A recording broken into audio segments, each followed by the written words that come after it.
Hello, everyone. It's Erin here. Oh, hello. I wanted to share a really powerful lesson that I've learned this week and something that's very counterintuitive and counter to what we learn in New Age spiritual circles, which I've been in since 2007. So, I've learned many different modalities, and all of those things were really great. But a lot of the modalities that we learn and a lot of our mindset around healing and growing and all of that is I've got to get rid of things that aren't serving me. And I have certainly taught that over the years, right? My dear friend Patricia, I've heard this before, but my dear friend Patricia really dialed this in for me a lot more this week. And so I just wanted to share it with you all. So it's a really hard pattern to get out of, especially I do theta healing, which is clearing and changing subconscious beliefs. But the way Patricia kind of said it it hit home. Patricia's, by the way, going to be a part of my new Aligned program, which I will share at the very end of this video.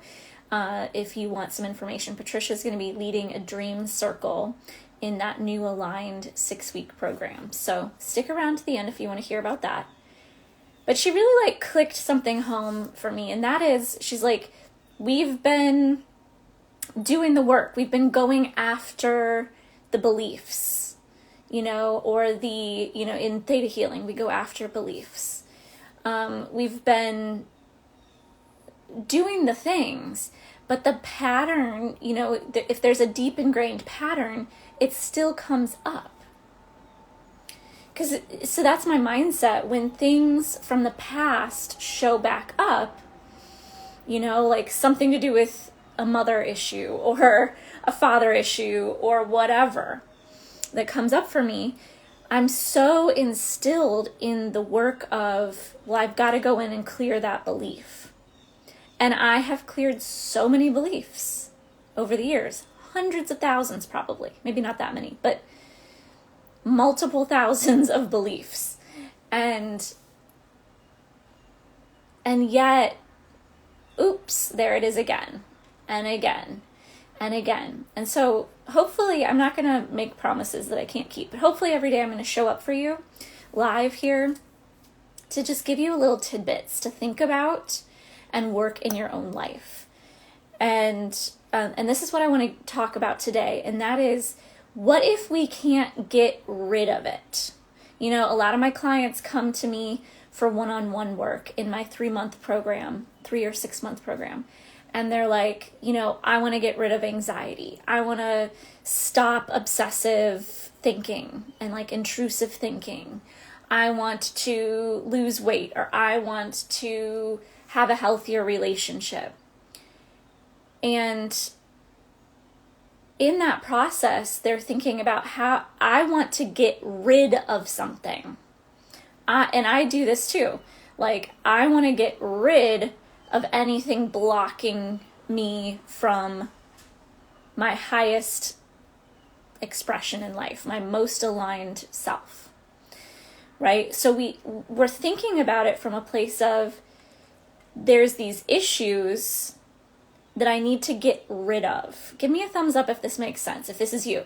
You're thinking about, you've been in this self-help and in the healing world and in the spiritual world, any of those personal growth worlds, for a long time.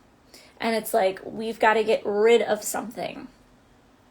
I want to get rid of feeling like I'm not good enough. I want to get rid of people pleasing. I want to get rid of perfectionism tendencies. But I would like to suggest we're going about this all wrong. We're going about this all wrong. We're trying to get rid of instead of understand. Like I just shared, I've been doing theta healing and energy work and mindset work and stuff forever, since 2007. And yet some of those old, and I'm not saying like a lot of that helped me immensely. And yet some of the really old patterns are still there. Okay, so what if we start approaching it not from the place of I have to get rid of this thing, but from a place of understanding that it may be a pattern in my life. I like to think of it like being an alcoholic. An alcoholic in some way, I don't really believe necessarily in all of AA kind of mentality. There are some good things about AA and there's some not good things. You know, for one thing, repeating anything that comes after I am is the most powerful statement you can make. So repeating I am an alcoholic is really detrimental to your psyche because you're basically reaffirming that every time. Anyway, I'm not here to talk about Alcoholics Anonymous. But I like to think about it like that. Like if somebody is an alcoholic, they have to monitor that part of themselves for the rest of their lives. They're going to be more sensitive to alcohol, maybe. Or there's going to be a potential, if they do drink, that they could go down in a downward spiral again. Or whatever. If they get triggered and have a drink because they're in a bad place, yada, yada, yada. They're down the rabbit hole once again with that addiction. I like to think of our patterns, the deep ones that seem to keep showing up and showing up and showing up at various times in our life. I like to see that as the same thing, as the crutch of alcoholism, if that's somebody's crutch, okay? To see, like, let's say it's codependency for you, or it's people pleasing, or, you know, not feeling good enough or whatever. To see that as something that you're going to have to work through, possibly for the rest of your life, but it gets easier. It gets easier. And to Patricia's point, if Patricia's watching or watch this later, we love you, Patricia, that, I just lost my train of thought, that what we're focusing on, so if I'm focusing on the issue, okay, really hear me here. Here's the point I'm trying to drive home. If I'm focusing on the issue I need to get rid of and fix, for all my fixers out there, I've got to fix this issue. I've got to get rid of this. By the way, your brain is biologically wired to do this as well. It's going to look at the things that are wrong and it's going to make it more apparent to you. Wherever I put my energy or my attention, my energy is going. So if our energy is going towards, I've got to get rid of people pleasing, for example, then all of your precious energy and presence is going to try to fix that problem. You're telling your subconscious mind, which is extremely powerful, and 90% of our mind, you're telling your very, very expansive subconscious, go look for ways that we people please so that we can fix this. We need to fix this. Is this making sense? And so you're putting more energy towards the problem and less towards opening to a solution. Now, this is very subtle work and it comes with a caveat because I truly believe first you have to do the psychological work around the issue. Okay, so I don't want you to bypass, because I have spiritually bypassed many, many times in my life. And I don't want you to do that. So I'm really speaking to somebody who has, let's just say, been around the block a few hundred times. You've done a lot of different work, maybe around this same quote unquote issue. If you're like, oh, I'm just becoming aware of this certain pattern and I haven't really understood it enough within myself, then that's a different conversation. Because the first step to healing anything is awareness. So you've got to have a shit ton of awareness around it.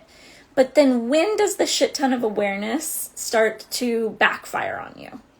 It starts to backfire when you're still focusing on the problem and how I can get rid of it.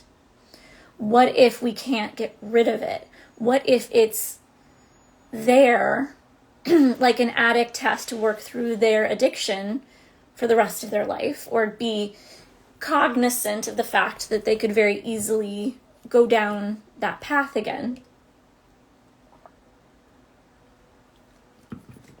What if you don't get rid of it? And can you rather put like 10% of your awareness on the issue? Just being aware when it comes up. Like, oh, today some stranger started talking to me and I really didn't have the time, nor did I want to speak to this person, but I felt obligated to. My people pleaser came out in that moment. Okay, I'm going to sit with that. I'm going to just, notice that and notice what I was feeling and shift my awareness towards what I want to be, how I want to be acting in those scenarios in the future. Right? So it's like just keeping like 10%, for those of us that have been around and have done the work, keeping like 10% of your awareness on the issue, but 90% of your awareness moves towards what we want. And that whatever comes up for you, it's not that we ignore it and go, ugh, I'm so overwhelmed by this pattern, or I have so much angst around fixing this. Okay, I'm just going to switch to what I want. That's not what I'm saying at all. We don't have to go looking for trauma or looking for things to work on. We allow life to bring those things to us, and that's when we work on them. And then when we feel we've felt the feeling, maybe moved the energy in our body, moved some stress out, then we can redirect our precious energy again towards the thing we want, how we want to feel in these situations, how we want to act, who we want to be. So it's a really subtle dance. And if you have CPTSD and trauma and different things, it can get really muddy and it can get really confusing. But that's my short little lesson for you today is like 10%. If you've done a lot of work, if you haven't done a lot, and not to say it's not a comparison, who's done more work than anybody else. It's more just like, you know who you are. Like you have been doing this shit forever and that same pesky thing comes back. Maybe it's not about getting rid of it. Maybe it's about accepting that that's kind of like that little impetus, that little, it's like maybe a better example than the alcoholism one is to think about like somebody that has diabetes. They have to monitor that every day. That's a way better example that we can relate to, I think, better.